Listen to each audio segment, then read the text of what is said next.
दोस्तों, सावन का महीना भगवान शिव को समर्पित होता है और साल का सबसे पवित्र महीना माना जाता है। इस महीने में भगवान शिव की पूजा करने से भक्तों को आशीर्वाद, समृद्धि और मनोकामनाएं पूरी होने की मान्यता है। सावन के महीने में पड़ने वाले सोमवार के दिन विशेष महत्व होता है। कहा जाता है कि जो व्यक्ति सावन के सोमवार का व्रत करता है उसके वैवाहिक जीवन में खुशहाली बनी रहती है और उसे जीवन में सुख समृद्धि की कमी नहीं रहती। सावन के सोमवार का व्रत करने से कुंडली में चंद्रमा की स्थिति मजबूत होती है और व्यक्ति का स्वास्थ्य भी बेहतर बना रहता है। सावन का महीना भगवान शिव को अति प्रिय है। शिव भक्तों को इस महीने का बेसब्री से इंतजार रहता है। इस महीने में की गई पूजा पाठ का व्यक्ति को विशेष फल मिलता है। भगवान शिव अपने भक्तों की मनोकामनाएं अवश्य पूरी करते हैं। इस बार सावन पर बहुत अद्भुत संयोग बन रहा है। दरअसल इस बार सावन महीने की शुरुआत सोमवार से ही होने जा रही है। हर हर महादेव। यदि आपके संतान से कोई भूल हो जाए तो हमें माफ करना, हम सब आपकी ही संतान हैं। दोस्तों, इस बार 2024 में कितने सावन सोमवार पड़ रहे हैं? कोई कह रहा है 4 सावन सोमवार पड़ रहे हैं, कोई कह रहा है 6 सावन सोमवार पड़ेंगे। किसकी माने किसकी नहीं, आज हम सारी गलतफहमी, सारी असमंजस की स्थिति दूर कर देंगे और व्रत में क्या खाएं क्या नहीं, जानिए सब कुछ। दोस्तों, सावन के महीने को हर कोई भगवान भोले बाबा को दिल से खुश करना चाहता है। हर किसी की इच्छा होती है कि वो सावन में भोले बाबा को खुश करके अपनी सभी इच्छाएं और मनोकामनाएं पूरी कर ले। पर कई बार आप लोग ऐसी गलतियां कर देते हैं या कर बैठते हैं जिससे शिव क्रोधित हो जाते हैं और ये बात तो आप जानते हैं कि भोलेनाथ यदि बोले हैं तो उनका क्रोध भी अत्यंत विनाशकारी होता है। दोस्तों, इसीलिए अगर आपने आपके घर में किसी ने व्रत रखा या आप सावन को पूरे विधि विधान से पूरा करना चाहते हैं तो आज के इस वीडियो में जो बातें बताई गई हैं उनका ध्यान पूर्वक सुनकर समझ लें। दोस्तों, सावन में कई ऐसे काम होते हैं जिनको करना वर्जित माना जाता है। दोस्तों, अगर भोले बाबा की कृपा हो जाए तो काल भी आपका कुछ नहीं कर पाएगा, क्योंकि कालों के भी काल है महाकाल। इसीलिए अगर आप भी महादेव की कृपा पाना चाहते हैं तो सच्चे दिल से कमेंट बॉक्स में लिखें हर हर महादेव, ओम नमः शिवाय। दोस्तों, सावन सोमवार व्रत में क्या खाएं क्या नहीं खाएं, सावन में लहसुन प्याज खाएं या नहीं, व्रत में नमक खाएं या नहीं, कौन सी गलती नहीं करनी चाहिए, पति पत्नी को दूरी क्यों बनानी चाहिए और कौन से रंग के कपड़े नहीं पहनने चाहिए, ऐसी कौन सी गलतियां हैं जिसे सावन के दौरान हमें भूल कर भी नहीं करना चाहिए। दोस्तों, कुछ लोग पूछते हैं कि मंदिर में जो 1 लोटा जल रखा जाता है उस जल का हम क्या करें, पी जाएं या तुलसी में डाल दें या पेड़ पौधों में डाल दें या इस जल से स्नान करें। साथ ही सावन के इस पवित्र महीने में कितने सोमवार पड़ रहे हैं और सावन की समाप्ति कब है, आइए जानते हैं सब कुछ इस वीडियो में। दोस्तों, सावन का महीना कोई मामूली महीना नहीं होता। ये महीना साक्षात एक ऐसे प्रेम की सौगात लेकर आता है जिसका भक्तों को बड़ी बेसब्री से इंतजार रहता है। सावन का महीना इतना पवित्र होता है जिसका आप अंदाजा भी नहीं लगा सकते। सावन जब गुजरता है तब धरती माता का शुभ अत्यंत मंगलकारी विशेष स्नान होता है। सावन में प्रकृति स्नान करती है और जल मगन हो जाती है। नई फसल का आगमन होता है, हरियाली की उत्पत्ति होती है, किसान के चेहरे पर प्रकृति अपनी छाप छोड़ जाती है। सावन का त्योहार भारत में तो मनाया ही जाता है, लेकिन क्या आप जानते हैं विदेशों में भी सावन का पवित्र महीना बड़े ही जोरों शोरों के साथ और खुशी के साथ मनाया जाता है। नासा वैज्ञानिक मानते हैं सावन में प्रकृति आपस में बातें करती है और वातावरण सुगम हो जाता है, हरियाली की उत्पत्ति होती है और नए नए बीज उगते हैं। इस मौसम में हरियाली साक्षात महादेव का स्वागत करती है और महादेव से बातें करती है। आपको बता दें, शास्त्रों में सावन सोमवार का व्रत जो भी महिला या पुरुष करते हैं तो वो व्यक्ति भगवान भोलेनाथ का सर्वाधिक प्रिय हो जाता है। ऐसे व्यक्ति को भगवान भोले बाबा अपनी शरण में ले लेते हैं। धर्म शास्त्रों के अनुसार सावन में जो आसमान से जल बरसता है वो भगवान शिव की जटा से और श्री हरि के चरणों से होकर ही धरती पर गिरता है। सावन में बच्चे बड़े सभी सभी को स्नान करना चाहिए। साक्षात भगवान शिव और श्री हरि का आशीर्वाद बरसता है। सावन में स्नान करने वाले छोटे छोटे शिशु, छोटे बालक, बच्चे, बूढ़े, बुजुर्ग, महिलाएं जब स्नान करते हैं तो इससे वो बीमारी से मुक्त हो जाते हैं। जो साक्षात सावन में स्नान नहीं करते, बारिश में स्नान नहीं करते, वो पापी कहलाते हैं। इसीलिए पाप से बचने के लिए सावन में बारिश बरसने में स्नान अवश्य करना चाहिए। बच्चे महीने के हैं, दिनों के हैं तो उन्हें बरसात की थोड़ी सी बूंद मस्तक पर जरूर दिखलवा देनी चाहिए। बरसात की एक बूंद भी अमृत तुल्य है। जो बरसात में स्नान नहीं करते उसको 100 पाप लग जाते हैं। दोस्तों, जो लोग लड्डू गोपाल की सेवा करते हैं तो लड्डू गोपाल हमारे सदस्य की तरह होते हैं, हमारे बड़े अपने होते हैं, हमारे घर के राजा होते हैं, किंग ऑफ द वर्ल्ड होते हैं। तो ऐसे में भगवान श्री कृष्ण को या लड्डू गोपाल को बरसात में स्नान अवश्य करवाना चाहिए। सावन की पहली बरसात में लड्डू गोपाल को स्नान जरूर करवाएं। उन्हें चांदी की थाली में या पीतल की थाली में या माटी की थाली में रखकर स्नान अवश्य कराना चाहिए। सावन की पहली बरसात लड्डू गोपाल को अत्यंत प्रिय है। लड्डू गोपाल की विशेष कृपा पाने के लिए सावन के पहले दिन लड्डू गोपाल को स्नान अवश्य कराना चाहिए। इससे साक्षात लड्डू गोपाल की पूरे परिवार पर कृपा बरसती है। लड्डू गोपाल बहुत प्रसन्न होते हैं, अत्यंत खुशी से झूम उठते हैं, नृत्य करते हैं, सावन में प्रसन्न रहते हैं। दोस्तों, सावन में कावड़ यात्रा का क्या कहना है? शास्त्रों के अनुसार माना जाता है कि सबसे पहले कावड़ यात्रा भगवान परशुराम ने भगवान शिव को समर्पित अपने कंधे पर उठाई थी और तभी से भगवान शिव को प्रसन्न करने के लिए कावड़ यात्रा की जाती है। दोस्तों, लेकिन क्या आप जानते हैं सावन में 10 ऐसे नियम हैं जो आपको जानने बहुत ही आवश्यक है। अगर इन नियमों का पालन अगर आप अपने जीवन में नहीं करते तो आपको भगवान शिव के क्रोध का सामना करना पड़ सकता है। आपका पूरा परिवार गरीबी, निर्धनता और बर्बादी का सामना कर सकता है। दोस्तों, आज की वीडियो बहुत ही सुंदर है। वीडियो को अंत तक जरूर देखें क्योंकि अधूरा ज्ञान हमेशा खतरनाक साबित होता है। इसीलिए वीडियो को पूरा अंत तक जरूर देखें और सच्चे दिल से कमेंट बॉक्स में हर हर महादेव, ओम नमः शिवाय जरूर लिखिए। दोस्तों, सबसे पहले जान लेते हैं कि सावन सोमवार व्रत की तारीख। सावन का पहला सोमवार व्रत 22 जुलाई, सावन का दूसरा सोमवार व्रत 29 जुलाई और सावन का तीसरा सोमवार व्रत 5 अगस्त, सावन का चौथा सोमवार व्रत 12 अगस्त, सावन का पांचवा सोमवार व्रत 19 अगस्त। सावन का पवित्र महीना 22 जुलाई को पड़ा है और इसी दिन सावन का पहला व्रत सावन सोमवार पड़ेगा, जो कि बहुत ही शुभ और अत्यंत दुर्लभ मंगलकारी माना जा रहा है। पहले दिन सावन सोमवार का व्रत विशेष है, दुर्लभ है। कई सैकड़ों सालों के बाद जाकर महासंयोग आ रहा है।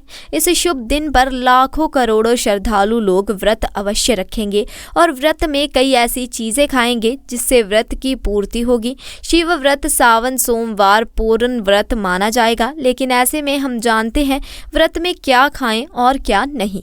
दोस्तों, अगर आपने सावन सोमवार का व्रत रखा है तो आप इस दिन सात्विक भोजन ही करें। ये निर्जला व्रत नहीं होता, इसीलिए इस व्रत में सेंधा नमक से बनी चीजें खा सकते हैं। अगर आपने फल खाने का संकल्प लिया है तो नमक भूल कर भी ना खाएं। आप फल वगैरह ही खाएं और कुछ मत खाना। व्रत में बाहर का गन्ने का जूस मत पीना। जो हम घर में देखभाल कर लेंगे व्रत की, वो हम बाहर नहीं कर पाएंगे। व्रत में डब्बा बंद जूस नहीं पीना चाहिए, उसमें कई केमिकल्स पड़े होते हैं जिससे व्रत टूट जाता है। और व्रत में लंबे समय का रखा हुआ भोजन कभी नहीं करना चाहिए, वो दूषित भोजन कहलाता है जिसमें विष होता है। दोस्तों, सावन में कई बार शुक्रवार का दिन पड़ जाता है तो खट्टा भूल कर भी खाना मत, क्योंकि माता संतोषी इस दौरान जागृत अवस्था में होती हैं, वो रुष्ट हो जाएंगी। इस दिन आप पानी पूरी, इमली की चटनी वगैरह, खट्टे फल वगैरह जाने अनजाने में भी मत खाना, क्योंकि इससे माता संतोषी क्रोधित हो जाती है। एक बार माता संतोषी रुष्ट हो गई तो आपको जिंदगी भर कष्ट भोगना पड़ेगा। माता रानी भोली है, पर सावन के महीने में जो भी शुक्रवार के दिन खट्टा खाता है उसे परेशानी और माता के क्रोध का सामना करना पड़ता है। सावन में साधारण नमक फलों पर लगाकर या अमरूद के बीच में भरकर भूल कर भी नहीं खाना चाहिए। आप सेंधा नमक फलों पर लगाकर खा सकते हैं। सावन के व्रत में चाय आप पी सकते हैं, लेकिन चाय में नमक मत डालना, इससे हड्डियां गल जाती हैं। सावन के व्रत में दूध नहीं पीना चाहिए, इससे भगवान शिव क्रोधित हो जाते हैं।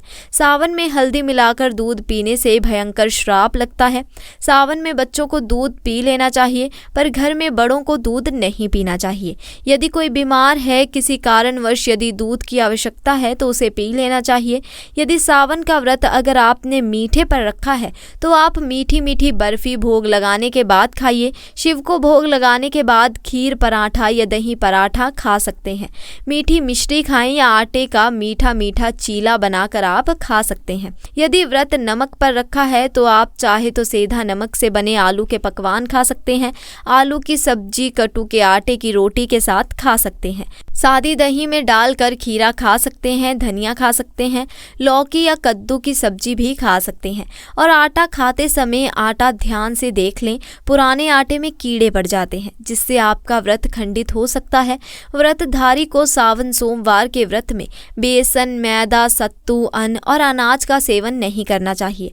सावन में जितना जल्दी हो सके, सावन शुरू होने से पहले यदि घर में आपके बैंगन की सब्जी या साबुत बैंगन रखा हुआ है, यदि घर में हो तो तुरंत हटा दें, इससे भगवान शिव अत्यंत क्रोधित हो जाते हैं। सावन में यदि पालक का साग रखा है तो घर से बाहर फेंक दें। साग सब्जियां सावन में खाना वर्जित होता है। खासकर बैंगन तो घर में भूलकर भी नहीं रखना चाहिए, नहीं तो घर हो जाएगा कंगाल। भगवान शिव क्रोधित हो जाते हैं। सावन में घर में बैंगन रखने से विनाश होता है। इसके अलावा अन्य किसी भी व्यक्ति को मांस, मदिरा, लहसुन, प्याज इत्यादि का भी सेवन नहीं करना चाहिए। वहीं व्रत रखने वाले व्यक्ति को धनिया पाउडर, मिर्ची पाउडर, सादा नमक का सेवन भूलकर भी नहीं करना चाहिए। गरम मसाला या पैकेट पर सामग्री बिना पढ़े कोई भी डब्बा बंद चीज का सेवन नहीं करना चाहिए। 90% डब्बा बंद सामान में पैकेट में लहसुन प्याज पड़ा होता है। आप सभी इंग्रेडिएंट्स पढ़ सकते हैं। लहसुन प्याज सबसे ज़्यादा इस्तेमाल होता है डब्बा बंद चीज़ों में। और सावन में यदि हमने गलती से ये चीज़ खा ली तो हमारा व्रत टूट सकता है। सावन में चाहे आपका व्रत हो या ना हो, किसी भी व्यक्ति को कड़ी पकौड़ा नहीं खाना चाहिए। और वहीं पत्तेदार सब्जियां, पालक, मेथी, लाल भाजी, बथुआ, पत्ता गोभी जैसी सब्जियां या साग सब्जियां भूलकर भी नहीं खानी चाहिए। ये जहर के समान मानी जाती हैं। इसमें कीड़े आ जाते हैं, सांप, बिच्छू वगैरह आ जाते हैं। और जो भी व्यक्ति सावन में बैंगन की सब्जी खाता है उस व्यक्ति को घोर पाप लग जाता है। इसी कारण लोग द्वादशी और चतुर्दशी पर बैंगन नहीं खाते। पत्तेदार सब्जियां क्यों नहीं खाई जाती, इसके पीछे एक कथा है, मैं आपको बताऊंगी। दोस्तों, सावन के पवित्र महीने में कौन सी गलतियां नहीं करनी चाहिए। ये गलतियां पाप का भागीदार तो बनाती ही हैं, साथ ही साथ ऐसा व्यक्ति नर्क में अटका ही रहता है। सावन में घर के सभी लोगों को सुबह जल्दी उठना चाहिए और जितना जल्दी हो सके कम से कम पहले सावन स्नान कर लें। परिवार में सबको स्नान करना चाहिए। यदि कोई बीमार है तो उस पर गंगा जल के छींटे मार दें। सावन में किसी भी गरीब का अपमान ना करें। क्या पता उस गरीब के रूप में भगवान शिव हो, क्योंकि भगवान शिव सावन में अपने भक्तों की परीक्षा लेने आते हैं। सावन में देर तक सोने वाली महिला का पति बर्बाद हो जाता है और उसकी मृत्यु निकट भविष्य में जल्द हो जाती है। इसीलिए पति के उठने से पहले सावन में हर स्त्री को जल्दी उठ जाना चाहिए और भगवान शिव की पूजा करनी चाहिए। सोमवार व्रत आपको अवश्य करना चाहिए। ऐसा करने से धन लक्ष्मी का वास होता है। सावन में पति पत्नी को सहवास नहीं करना चाहिए। अगर आपने व्रत रखा है या आपकी पत्नी ने व्रत रखा है तो आप दूरी बनाकर रखें, क्योंकि इस दौरान ऐसा व्यक्ति भगवान शिव की शरण में होता है। सावन में घनघोर काले वस्त्र पहनकर शिव मंदिर में नहीं जाना चाहिए। चाहे तो आप घर में काले वस्त्र पहन सकते हैं, लेकिन मंदिर में भूल कर भी मत जाना और ना ही व्रत में काले वस्त्र पहनने चाहिए। वैसे तो सावन में लहसुन प्याज नहीं खाना चाहिए, पर यदि आपका व्रत है तो उस दिन पूरे परिवार को लहसुन प्याज से परहेज करना चाहिए। सावन के महीने में घर में गंदगी नहीं होनी चाहिए, इससे प्रकृति नाराज हो जाती है। सावन में आपके घर का जो मंदिर है उसमें माचिस की खाली पड़ी डिब्बी या माचिस नहीं रखनी चाहिए। सावन में घर में किसी भी व्यक्ति को गाली नहीं देनी चाहिए, चुगली आदि नहीं करनी चाहिए। पत्नी को अपशब्द नहीं कहने चाहिए और ना ही पति को अपशब्द कहने चाहिए। इससे भगवान शिव आपको श्राप दे देते हैं। सावन में जो भी व्यक्ति दूध में हल्दी डालकर पीता है उसके ऊपर महाकाल का क्रोध बरसता है। सावन में बाल, नाखून, दाढ़ी वगैरह नहीं बनवानी चाहिए, ये आपको पहले कर लेना चाहिए। कोई ज़्यादा समस्या हो तो आप ऐसा कर सकते हैं, पर शिवजी से क्षमा अवश्य मांग ले। सावन में शरीर पर तेल नहीं लगाना चाहिए। यदि आपका व्रत है तो आप शरीर पर तेल ना लगाएं। दोस्तों, माता पिता का सम्मान करना चाहिए, क्योंकि माँ माता पार्वती और पिता भगवान शिव को माना जाता है। इसीलिए माता पिता में इन दोनों का वास होता है। माँ पिता का आदर करने से भगवान शिव और माँ पार्वती प्रसन्न होते हैं। सावन में देवी देवता से जुड़ी कोई भी शुभ चीज उपहार के तौर में कभी किसी को मत देना, नहीं तो भगवान शिव आपके घर से सदैव के लिए चले जाएंगे। दोस्तों, अब जानते हैं सावन के इस पवित्र महीने में शिवलिंग पर कौन कौन सी चीज नहीं चढ़ानी चाहिए जिससे आपको पाप ना लगे। शिव पुराण के अनुसार शिव भक्तों को कभी भी भगवान शिव को तुलसी, हल्दी और सिंदूर सहित ये 6 वस्तुएं नहीं चढ़ानी चाहिए।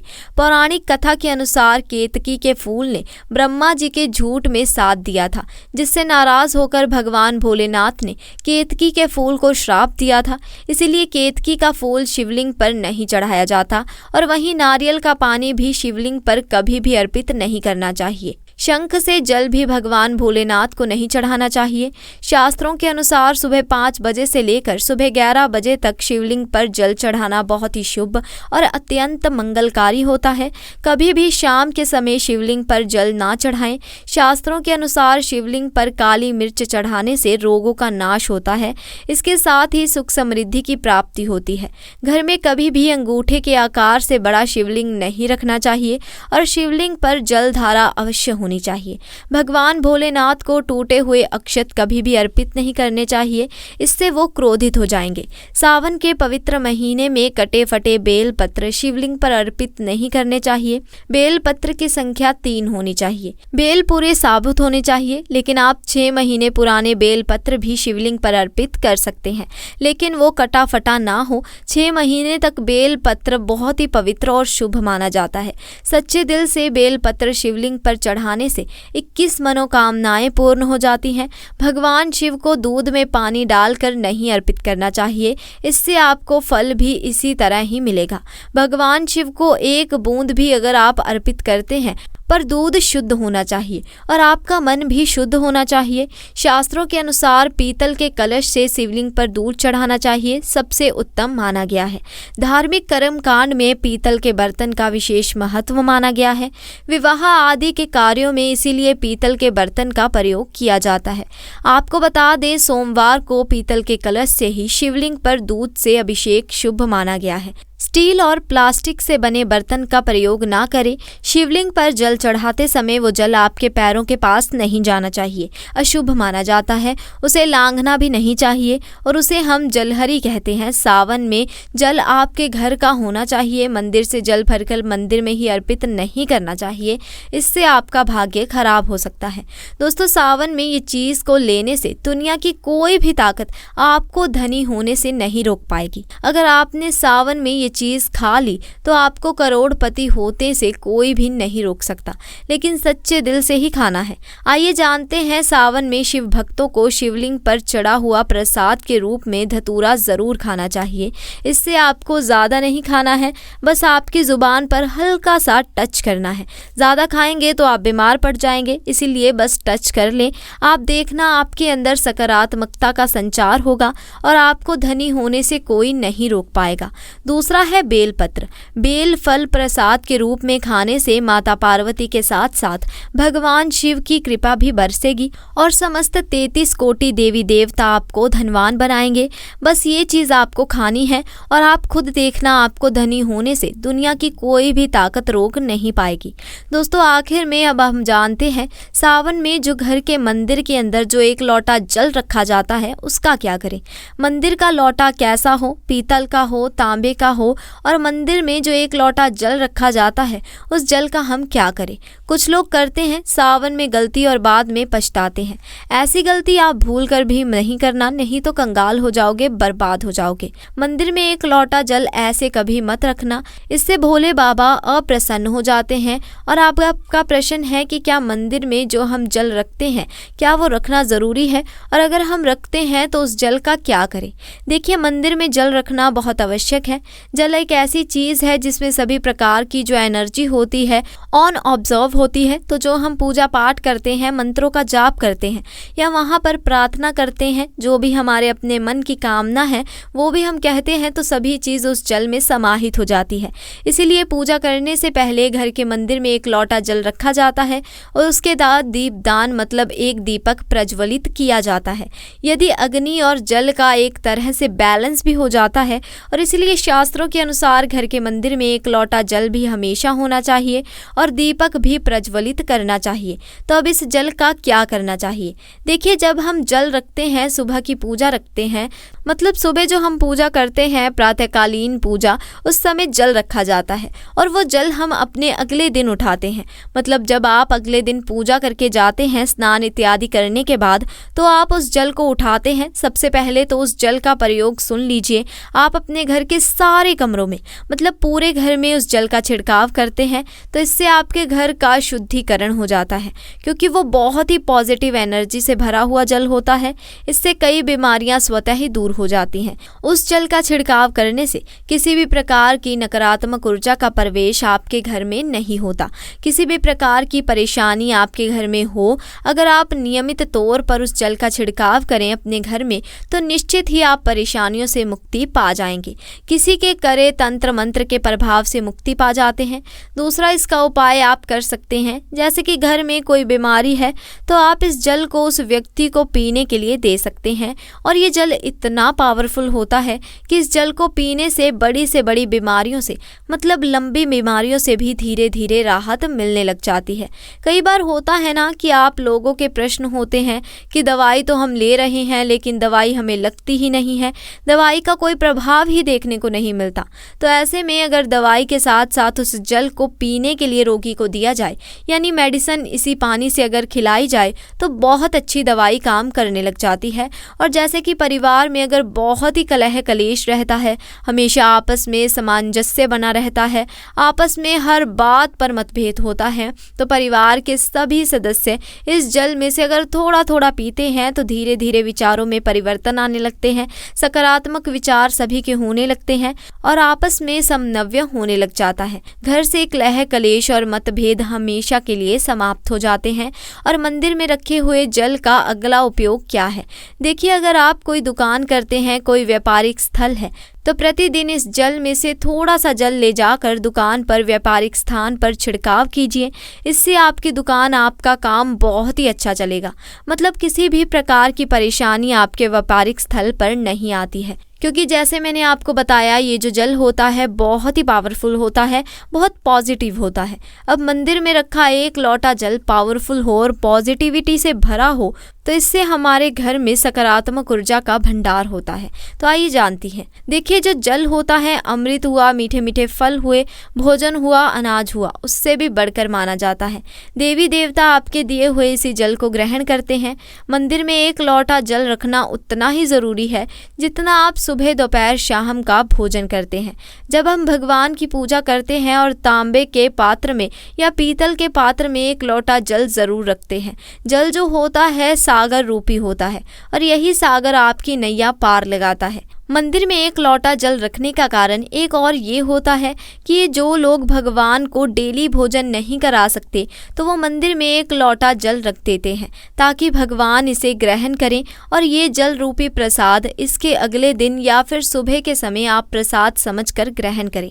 लेकिन याद रहे, मंदिर में रखा लोटा जब कभी भी तुलसी में अर्पित नहीं करना चाहिए। उसके लिए आप अलग से तांबे के पात्र में तुलसी में जल अर्पित कर सकते हैं, क्योंकि ये जल सभी देवी देवता ग्रहण करते हैं, तो इसीलिए तुलसी में डालना वर्जित है। लेकिन हाँ, अगर आपके घर में लड्डू गोपाल हैं, राधा कृष्ण हैं और आप एक लोटा जल उनके लिए अर्पित करते हैं, तो आप अगले दिन यानी कि सुबह के समय वो जल तुलसी में चढ़ा सकते हैं। मंदिर में जो एक लोटा जल रखा होता है, उसमें अगले दिन यानी सुबह के समय आप इस जल से अपनी आंखें ज़रूर धोया करें। इससे आपकी आंखों में रोशनी बढ़ती है और आंखों में जितनी भी बीमारियां आ जाती हैं वो दूर हो जाती हैं। शास्त्रों के अनुसार जो लोग मंदिर में एक लोटा जल भरकर नहीं रखते, तो उनके घर में अकाल पड़ जाता है, घर कंगाल हो जाता है, बर्बाद हो जाता है, परिवार में मुसीबतें आ जाती हैं और गरीबी का आगमन हो जाता है। आप चाहें तो एक लोटा जल में पुष्प आदि डालकर रख सकते हैं, बहुत ही शुभ माना जाता है। अब मंदिर में जो जल रखा जाता है उससे हम और क्या क्या कर सकते हैं, आइए जानते हैं। तो इस जल का छिड़काव करने से बहुत सारी परेशानियां स्वतः ही समाप्त हो जाती हैं। जैसे अगर आपकी दुकान पर किसी की नज़र लगी है, बहुत से लोगों के प्रश्न आते हैं कि हमारे काम को किसी ने बांध दिया है, मतलब किसी की बुरी नज़र ऐसी लग गई है कि पहले तो दुकान बहुत अच्छी चलती थी, अब नहीं चल रही है। तो आप इस उपाय को कर सकते हैं। निश्चित ही बहुत ही जल्द आपको परेशानियों से मुक्ति मिल जाएगी और दिन दुगनी रात चौगुनी तरक्की आपके व्यापार में होगी। और हाँ, मंदिर में रखे हुए जल को आप अपने घर की रसोई में खाना बनाने में, पीने में भी प्रयोग कर सकते हैं।